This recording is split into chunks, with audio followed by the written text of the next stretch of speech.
저는 오늘 새해 첫 주를 말씀을 전하려고 합니다.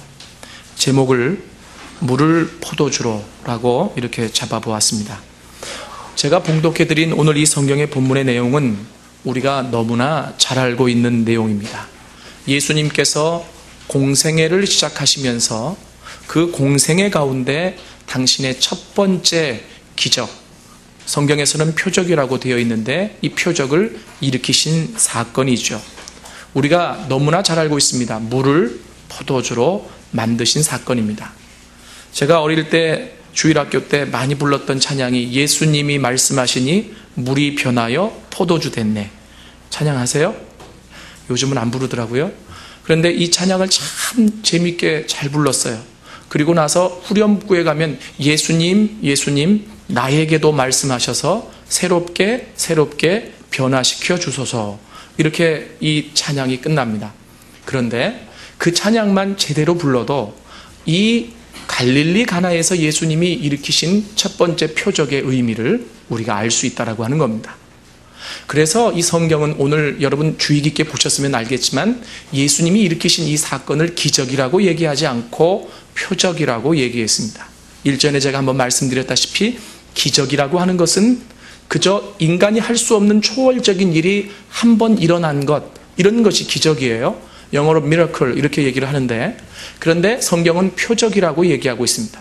이 표적은 영어로 sign 이렇게 얘기하는데, 이 말은 무슨 말이냐면 그 일어난 초월적인 일에 초점이 있는 것이 아니라 그 일을 통해서 예수님이 말씀하시고자 하시는 의미에 초점이 있다라고 하는 겁니다. 사람들은 물이 변해서 포도주가 됐대, 여기에 초점을 맞추지만 예수님은 아니야, 내가 말하고 싶은 것은 나에게 그런 능력이 있다는 게 아니야. 내가 말하고 싶은 것은 변화야. 내가 이 땅에 온 목적이 바로 물이 변하여 포도주가 되듯이 나는 이 땅에 있는 사람들의 죄된 심성을 변화시키기 위해서 왔어. 이것을 하나의 사건을 통해서 보여주셨다라고 하는 겁니다. 그런데 많은 사람들은요, 이 이야기를 보면서 포도주, 물이 변해서 포도주가 됐대, 기독교는 기적의 종교야, 여기에만 초점을 맞출 수 있다라고 하는 겁니다. 그래서 저는 오늘 이 말씀을 유독히 표적이라고 하는 이 단어에 초점을 맞추어서 물이 포도주가 된다. 여러분, 물과 포도주는 지금 대비가 되잖아요, 그죠?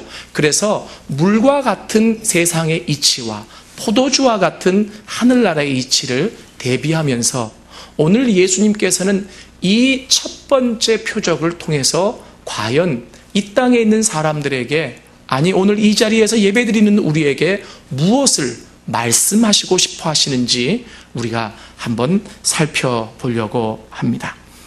오늘 이 성경의 배경을 보면요, 첫 번째로 예수님이 제자들과 함께 초청받은 곳이 있어요. 어디냐면 갈릴리 가나에서 혼례잔치라고 하는 겁니다.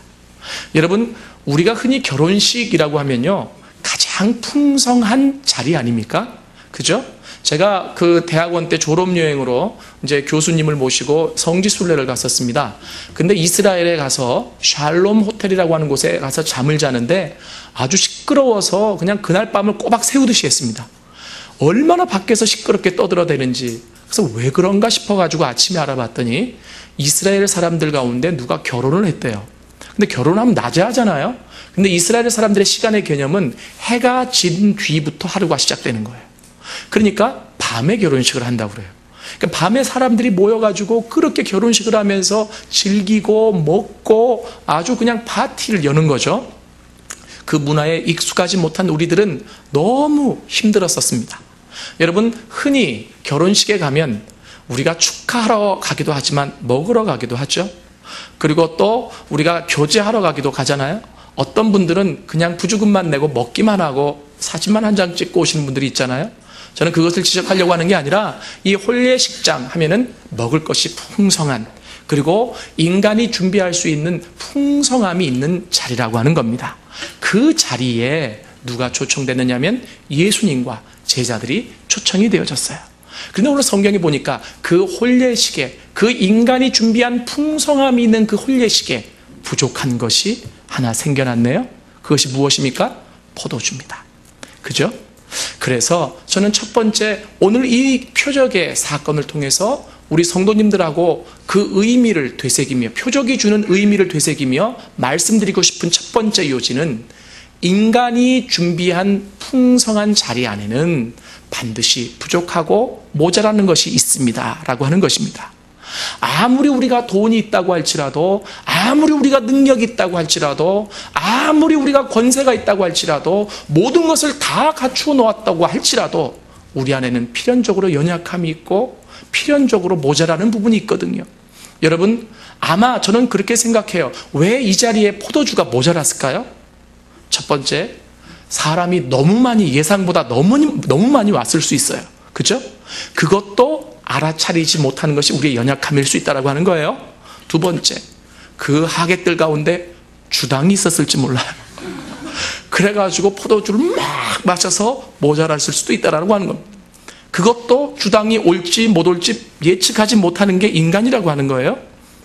세 번째, 이 연회장이 연회를 베풀어 놓고 이 포도주를 아무리 구하려고 해도 구하지 못해서 조금 준비했을 수 있다는 거예요.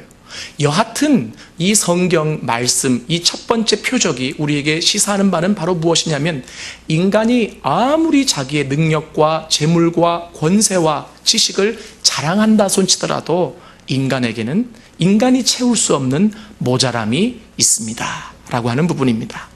여러분, 2008년도로 한번 돌아보십시오. 나는 나 나름대로 열심히 살려고, 부족한 부분 없이 살려고, 후회할 것 없이 살려고 노력해 왔지만, 송구영신 예배를 드리며 그리고 또 1년을 돌아보니까 부족했던 부분이 많잖아요. 없으셨어요? 저는 있었다고 생각을 해요. 왜 그렇습니까? 그것이 바로 우리 인간의 나약함이라고 하는 겁니다. 우리 인간이 가지고 있는 한계예요. 성경은 지속적으로 그 부분을 우리에게 얘기해 주고 있습니다. 아무리 잘났다고 할지라도, 아무리 모든 것을 완벽하게 갖추었다고 할지라도 그 안에 들어가 보면 인간이 채울 수 없는 부족함이, 모자람이 있을 수 있다라고 하는 겁니다. 그래서 오늘 예수님께서 가나 잔치에서 물을 포도주로 만드신 이 표적 가운데, 그 표적이 우리에게 주는 첫 번째 의미가 바로 이런 거예요. 얼마 전에 그 옛날 TV 같은데, TV 선전에 그런 선전이 있었습니다. CF가 있었는데 하하하하 웃으면서 말이죠. 어리석은 인간들아, 100년도 못 살면서, 뭐 기억나세요? 그런 게 나왔는데 저 그 CF를 보면서 마음속에 너무나 와닿았습니다. 물론 하나님의 음성은 아니지만, 정말 뭔가 인간의 심성을 꿰뚫어보고 만든 것 같은, 그렇습니다. 이 성경이 우리에게 첫 번째로 제시해 주는 게 그거예요. 아무리 노력해도, 아무리 지식을 짜내도, 아무리 돈이 있어도 모자람이 있어요. 부족함이 있어요. 그리고 채울 수 없는 부분이 있다라고 하는 겁니다. 두 번째로, 오늘 이 표적의 기사가 우리에게 주는 의미, 표적이라고 하는 것이 무엇인지 말씀드렸죠? 기적에 포커스가 있는 것이 아니라 기적을 감싸고 예수님이 말씀하시고자 하시는 의미라고 하는 거예요. 그러면 물이 포도주가 된 이 표적을 통해서 예수님이 말씀하시고자 하시는 바가 뭐냐 이거죠. 두 번째로, 그 부족함을 채울 수 있는 분은 예수님밖에 없습니다 라고 하는 겁니다. 여러분, 그 혼례식장에 얼마나 많은 사람들이 왔겠어요. 그죠? 여러분, 우리나라의 어떤 사람들은 그 하객이 몇 명 모이냐를 따라서 그 사람의 어떤 실세를 증명한다고도 하지만, 여러분, 유명하지 않아도 혼례식장에는 적어도 많은 사람들이 와서 축하하지 않습니까? 그런데 오늘 이 성경을 보니까 그렇게 모자람, 부족함을 채울 수 있는 분은 예수밖에 없었습니다. 그 안에는 돈이 있는 사람도 있었을 것이고, 그 안에는 권세가 있는 사람도 있었을 것이고, 그 안에는 명령하면 하인들이 몇 명이나 와가지고 무릎을 꿇을 사람도 있었을 거예요. 그러나 그렇게 많은 사람들 가운데서 인간이 가지고 있는 한계, 인간이 가지고 있는 연약함을 채울 수 있는 분은 예수밖에 없다. 바로 이 사실을 오늘 이 표적의 기사를 통해서 예수님은 우리에게 말씀하시고자 하시는 거예요. 여러분, 2008년도를 한번 돌아보십시오. 얼마나 많은 부족함이, 연약함이 우리에게 있었습니까?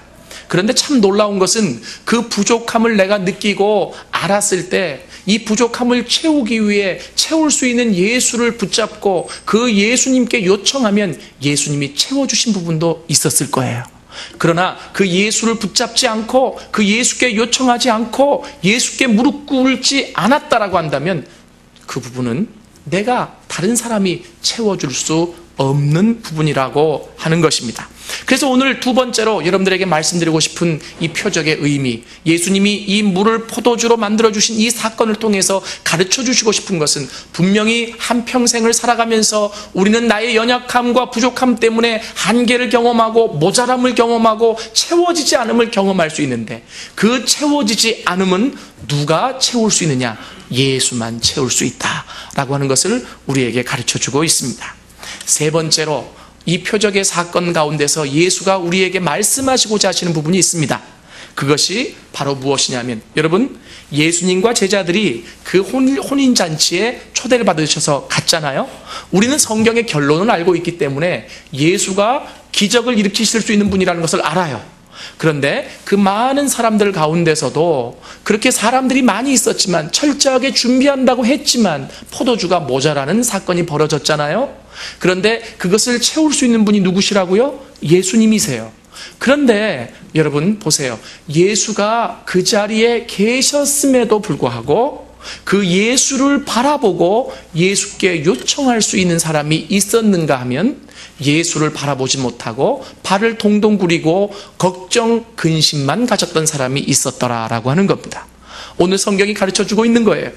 여러분, 오늘 이 성경에 보니까 그 많은 사람들이 예수와 함께 있었음에도 불구하고 그 부족함을 가지고 예수께 나와서 당신만이 이것을 채울 수 있습니다.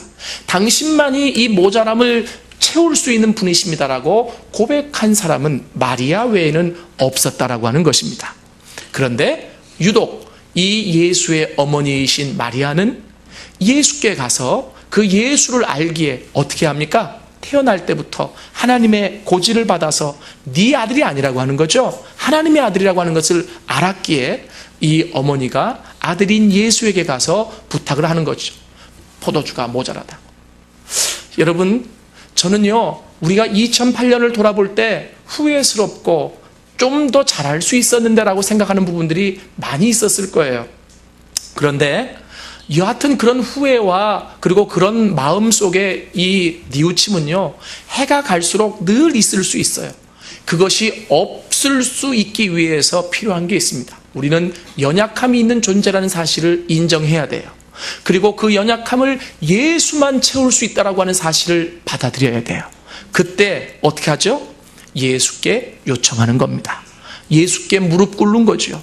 예수님, 당신만이 이 일을 행할 수 있습니다. 여러분, 예수님이 먹을 것 채워주시는 분이세요? 먹을 것만 채워주시는 분이세요? 예수님이 그냥 포도주 만드시는 분이세요? 예수님이 병 고치는 분이세요? 예수님은 그 사소한 하나하나의 일을 채우시기 위해서 오신 분은 아니세요. 그러나 우리가 이 땅을 살아가면서 무엇이 부족하고 무엇이 채워져야 될지 너무나 잘 아시기에 그것이 설령 포도주의 문제라고 할지라도, 그것이 설령 돈의 문제라고 할지라도, 그것이 설령 관계 문제라고 할지라도, 그것이 설령 우리의 육체 질병의 문제라고 할지라도 예수님이 채워주실 수 있다고 하는 것입니다. 여러분, 저는 2009년 한 해가 우리 모든 성도님들이 마리아처럼 나의 연약함을 채울 수 있는 예수께 다가서서 그분에게 요청해서 하나님 그 예수가 일으키시는 기적들을, 표적들을 경험할 수 있는 한 해가 되어질 수 있기를 원합니다. 늘 예수가 내 옆에 있다고 생각만 하지 말고, 내가 힘들면 그 예수가 돕겠지라고 생각만 하지 말고, 그 생각은 누구나 할 수 있지만 중요한 것은 우리의 입을 열어서 우리가 그분 앞에 무릎을 꿇고 예수님, 나를 도와주십시오. 예수님, 나에게는 이런 연약함이 있습니다. 예수님, 당신만이 채울 수 있습니다. 고백할 때 예수께서 채울 수 있다라고 하는 것입니다. 그런데 제가 보니까요, 힘든 게 있어요.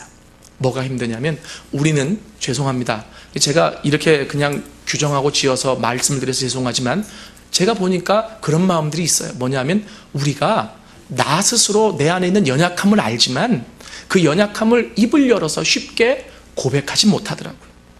자존심일 수도 있고, 그리고 또 귀찮아서 그럴 수도 있고, 그리고 또 어떤 마음이 있어서 그럴 수 있느냐면 내 안에 있는 고집 때문에. 그러니까 내가 분명히 연약하고 나는 죄인이고 그리고 나는 정말 모자라는 사람인데, 이것을 예수님 앞에 우리가 입을 여는 그 자체가 중요하잖아요. 부부싸움이 왜 일어나는데요? 서로 사랑하지 않아서 일어나는 게 아니잖아요. 사랑하는데 표현을 못하니까 왜 사랑한다는 말을 안 하냐고 그래가면서 싸우기도 하잖아요. 하루에 여러분 2-3번씩 서로 부부간에 사랑해 사랑해 말만 해보세요. 싸움이 일어나나? 예? 여러분 마찬가지예요. 아무리 마음속에 우리가 그런 마음이 품고 있다고 할지라도 그분 앞에 입을 열어서 주님, 저는 모자란 게 있습니다. 지금 저에게는 포도주가 모자랍니다. 지금 저에게는 돈이 모자랍니다. 지금 저에게는 지혜가 모자랍니다. 저는 이렇게 모자란 것 투성이인 사람입니다. 그런데 이 모자람은 다른 어떤 사람이 채울 수 없습니다. 예수님만 채울 수 있습니다라고 진정으로 우리 자신을 낮추고 그분의 도움을 요청할 때 그분이 역사하실 수 있다라고 하는 거예요. 어떻게 보면 다 아는 거죠. 아는 건데 못해서 경험하지 못한 2008년도가 있었다라고 한다면 2009년 한 해에는 아는 것을 적극적으로 주님 앞에 고백함으로 내 자신을 내어놓음으로 그분이 채워주시는 놀라운 역사를 한 해 동안 경험하실 수 있기를 원합니다. 여러분, 그리고 나서 이 예수님이 마리아 어머니의 부탁을 듣고 나서 이 일을 하시잖아요. 그런데 예수님이 물을 가지고 포도주를 만드셨는데 어떻게 만드신 줄 아세요? 그것은 어떻게 만드셨냐면 유대인들은요 4,000년 동안 무엇을 중시했느냐면 정결법, 자신을 정결하게 하는 것을 굉장히 중요시 여겼어요. 그리고 또 유대인의 풍속에 의하면요 항상 집에 들어가기 전에 그리고 식사하기 전에는 손을 씻고 그리고 발을 씻었어요. 그게 나그네를 대접할 때 가장 먼저 해주는 게 뭐냐면 씻을 물을 가져다 주는 게 가장 중요한 일이었습니다. 그래서 오늘 성경에도 보니까 뭐라고 나와 있냐면 6절에 거기에 유대인의 정결 예식을 따라 2-3통 드는 돌 항아리 6이 놓였는지라 이렇게 나와 있죠. 무슨 말이냐면 그 유대인들이 있는데 유대인의 집 앞에 돌 항아리가 6통 있단 말이에요. 그런데 그 돌 항아리에 물이 채워져 있는 그 물이 어떤 물이냐면 들어가면서 자신을 깨끗게 씻기 위해서 들어간 물이었다는 거예요. 그런데 참 놀라운 것은 예수님이 그 항아리에 물을 채워서 가져다 주라는 거예요. 이해되십니까? 여기에서 예수님이 말씀하시고자 하시는 바가 있었습니다. 무엇이냐면 너희들은 4,000년 동안 정결 예식, 그렇게 정결한 것을 강조하면서 손을 씻고 발을 씻어왔지만 그것이 너희를 정결하게 하는 것이 아니다라고 하는 겁니다. 여러분 한번 생각해 보세요. 이스라엘 국민들이 어떤 위생의식이 철저해가지고 손을 씻고 발을 씻은 줄 아세요? 그것은 위생의식이 아니라 종교예식과 관련이 있는 거예요. 하나님이 죄 있는 자를 싫어하시기 때문에 언제든지 우리는 하나님 앞에 정결하게 서야 된다라고 하는 의식 가운데서 이 정결 예식이 틀을 잡게 됐거든요. 그런데 예수님이 오늘 지금 이 가나의 혼인잔치를 통해서 지적하시고자 하시는 것은 뭐냐면 너희들이 형식적으로 씻는 손, 형식적으로 씻는 발, 그 물을 가지고 너희들을 깨끗하게 할 수 없다라고 하는 겁니다. 예수님이 오신 목적은 바로 무엇이냐면 겉을 깨끗하게 하는 것이 아니라 죄된 심성, 그리고 우리가 터치하고 변화시킬 수 없는 우리의 속마음을 깨끗게 하시기 위해서 오셨다라고 하는 것이에요. 그래서 예수님이 유대인의 결례를 따라서 씻는 그 물 항아리에 물을 채우라고 명령하신 것이죠. 여러분, 저는 오늘 여러분들에게 그렇게 말씀드리고 싶습니다. 이게 바로 기독교 신앙이에요. 뭐냐면 예배만 참석해서 왔다가 돌아가는 것이 기독교 신앙이 아니라고 하는 겁니다. 특히 모태신앙을 갖고 어릴 때부터 신앙생활을 쭉 해오신 분들은 교회 한번 빠지면 뭔가 찝찝하잖아요. 제가 그래요. 제가 그래가지고 교회를 아파서도 빠지면 뭔가 찝찝하고 그래서 막 죄된 것 같고, 여러분 그거 참 좋은 거예요. 그래 그 마음이 발단이 돼서 하나님 앞에 지속적으로 나올 수 있잖아요. 그런데 예수께서 지적하시고자 하시는 것은 뭐냐면 그게 중요한 하나의 동기부여는 될 수 있을지 모르지만 거기서 끝나서는 안 된다라고 하는 겁니다. 예배만 와서 예배만 드리고 돌아가는 것이 무슨 의미가 있냐는 거예요. 너희가 4,000년 동안 그렇게 손을 씻고 발을 씻었지만 너희의 내적인 성품이 바뀌어졌냐는 거죠. 너희의 죄된 성품이 바뀌어졌냐는 거죠. 그 죄를 극복했느냐는 거죠.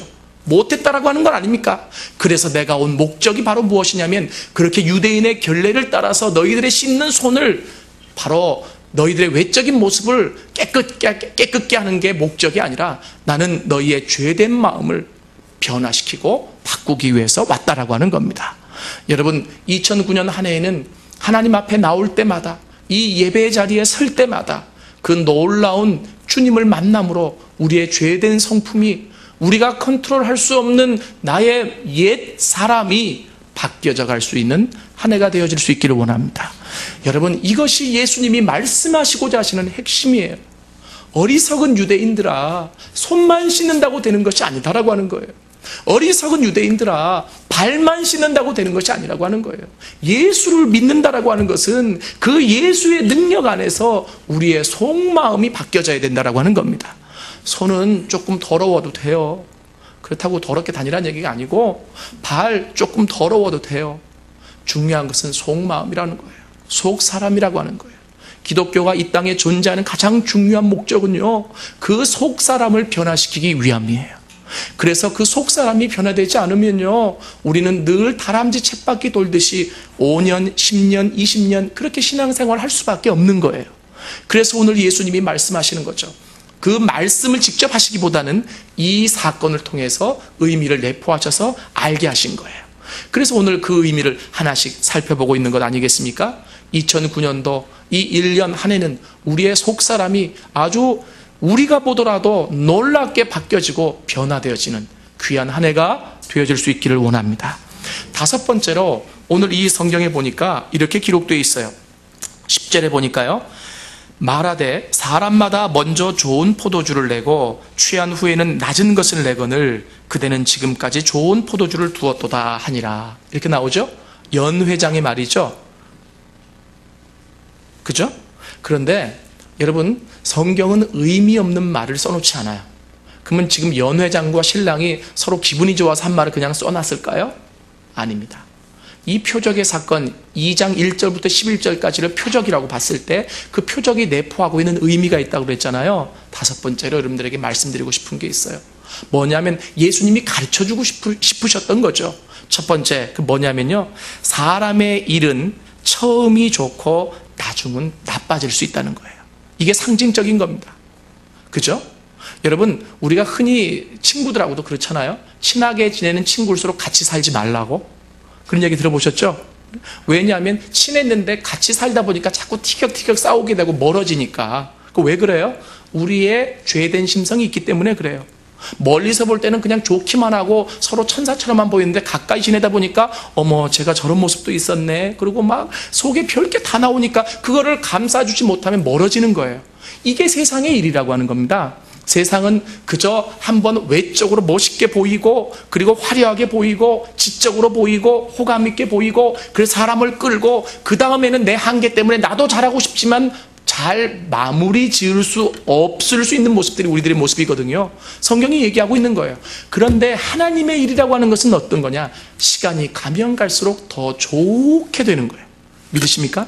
시간이 가면 갈수록 더 좋은 것으로, 더 훌륭한 것으로, 더 기름진 것으로, 더 값진 것으로 우리에게 베풀어 주시는 분이 하나님이시라고 하는 거예요. 왜 그렇습니까?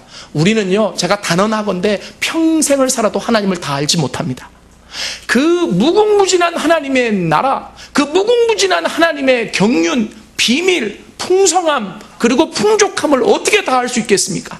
그래서요, 하나님을 조금 알고 더 조금 알고 더 조금 알고 이렇게 계속 알아가면 알아갈수록 어떻게 돼요? 우리의 삶이 기름져 가는 거예요. 풍성해져 가는 거죠. 오늘 예수님은 상징적으로 이 모습을 보여주신 거라고 하는 거예요.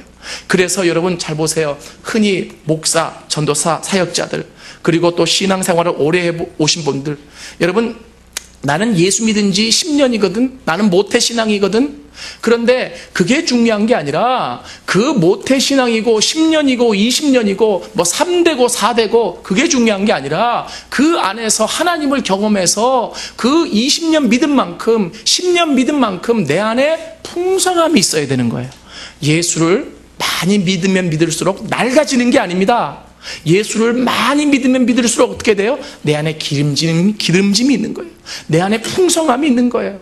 다른 사람들을 다 포용하고도 남을 수 있는 넉넉함이 있는 거예요. 왜요? 이게 바로 하나님의 일이기 때문에 그래요. 하나님을 조금 경험하고 그 다음에 좀 더 경험하고 좀 더 경험하고. 사람은 경험하면 경험할수록 한계가 보이잖아요. 그죠? 그런데 하나님은 경험하면 경험할수록 어떻게 돼요? 더 풍성함이, 더 넉넉함이, 더 기름짐이 그 안에 있는 거죠. 저는 그래서 이렇게 기도합니다. 2009년 한 해에는 우리 모든 성도님들이 그 풍성한 하나님의 은혜를 더 많이 경험하셔서 우리의 삶이 기름질 수 있기를 원합니다. 우리의 삶이 풍성할 수 있기를 원합니다. 더 윤택할 수 있기를 원합니다. 진리 가운데서 그 영향력들이 우리 주변에 흘러 내려갈 수 있기를 원합니다. 이것이 오늘 예수님이 이 표적을 통해서 말씀해 주시고자 하시는 바예요. 이해되십니까? 그래요. 세상의 일들은 처음엔 좋았다가 나중엔 나빠질 수 있어요. 그 관계가 꾸준히 계속 좋게 되는 경우가 많지가 않더라고요. 그런데 하나님의 일은 알면 알수록, 깊게 들어오면 들어올수록 어떻게 돼요? 더 풍성함이 있어요. 이게 어느 정도의 풍성함이냐면 아까도 말씀드렸죠. 한평생 살아가도 다 알지 못할 정도로. 믿으십니까? 그래서 예수를 오래 믿은 사람일수록, 그리고 또 사역자고 그 지위에 있는 사람일수록 무엇이 보여야 되느냐면, 이건 제 무덤 파는 얘기일 수도 있어요. 그러니까 여러분, 그런 얘기 뭐냐면 그 지위에 있는 사람일수록 넉넉함이 있어야 돼요. 풍요로움이 있어야 돼요. 하나님을 알아가는 그 놀라운 그 어떤 기름짐이 있어야 돼요. 하나님이 여러분들을 그렇게 만들어 가실 수 있기를 원합니다. 2009년 한 해가 그런 축복된 한 해가 되었으면 좋겠어요. 하나님을 더 알아가서, 우리 표어대로 예수님을 더 깊게 알아가서 그 넉넉함과 풍성함과 기름짐과 풍요로움이 우리의 삶에 가득해질 수 있기를 원합니다. 마지막으로 6번째, 이 가나의 표적을 통해서 우리에게 주시는 궁극적인 목적이 있습니다. 그것은 이제까지 여러분들에게 나누어 드렸던 대로 하나님 나라의 일과 자신이 세상에 오신 목적을 드러내려 하심이 이 표적에 담겨있는 궁극적인 의미고요. 그리고 또 오늘 성경에 보니까 11절 마지막 절에 이렇게 나와 있어요. 예수께서 이 첫 표적을 갈릴리 가나에서 행하여 그의 영광을 나타내심에 제자들이 그를 믿으니라. 여러분, 제자들도 표적을 보고 예수님을 더 깊게 신뢰했다고 그래요. 그죠? 제가 오늘 결론으로 말씀드리고자 하는 부분이 이거예요. 뭐냐면 우리가 예수 믿어오면서 알아요. 뭘 아느냐면 나의 부족함도 알고 나의 모자람, 나의 연약함도 알아요. 그런데 그 부분을 채울 수 있는 분이 예수님이라는 것도 알아요. 근데 왜 그런 문제에 부딪힐 때마다, 어려울 때마다 주님 앞에 무릎을 꿇지 못하고 마리아처럼 요청하지 못할까요? 여러 가지 이유가 있을 수 있지만요, 가장 중요한 이유 중에 하나는 바로 뭐냐면 예수님에 대한 경험, 확신이 적기 때문에 그래요. 그래서 오늘 이 성경에 보니까 예수님이 제자들을 택해 주셔서 그 강권적인 권력, 권세, 능력에 따라 이 제자들이 예수님을 쫓아다니기는 했지만 이 사건들을 통해서 이 제자들이 뭐 하게 되는 거죠? 예수님을 좀 더 신뢰하게 되고, 좀 더 신뢰하게 되고, 그래서 온전한 제자가 되는 거예요. 믿으십니까? 기독교는 체험의 종교예요. 여러분, 내 삶의 문제, 어려움, 한계들을 하나님이 공급하시는 것들을 경험해야 그분에 대한 신뢰가 생겨나는 거예요. 그래서 조금 더 신뢰하게 되고, 조금 더 신뢰하게 되고. 여러분, 한번 이 자리에서 한번 채점을 한번 해보세요. 내가 예수님을 몇 프로 신뢰하고 있는가? 그분을 몇 프로 신뢰하고 있는가? 이건 생각으로만 하지 말고 내가 지난 1년 동안 그분에게 얼마나 내 문제를 가지고 엎드렸고 기도했고 그분을 붙잡았는지를 보면 아는 거예요.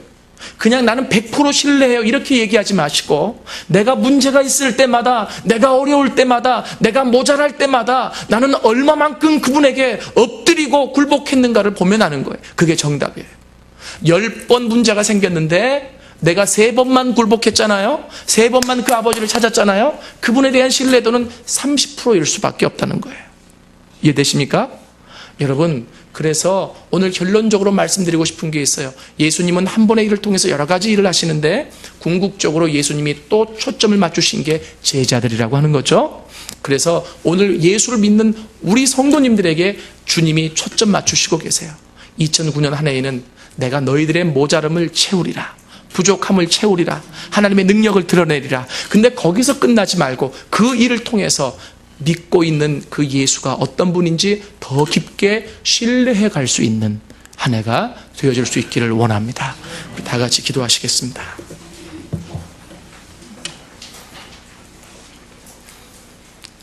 오늘 말씀을 들으시면서 성령께서 여러분들에게 가르침을 주신 부분들이 분명히 있을 겁니다. 성령은 살아계신 영이시고 이 예배의 온전한 주관자이시기 때문에 그렇습니다. 여러분 마음속에 깨달음을 주셨던 그 부분들, 그리고 또 결단하게 하신 그 부분들, 이 시간에 우리가 조용히 잠시라도 하나님 앞에 결단하며 기도하며 나가겠습니다. 우리 다 같이 기도하시겠습니다.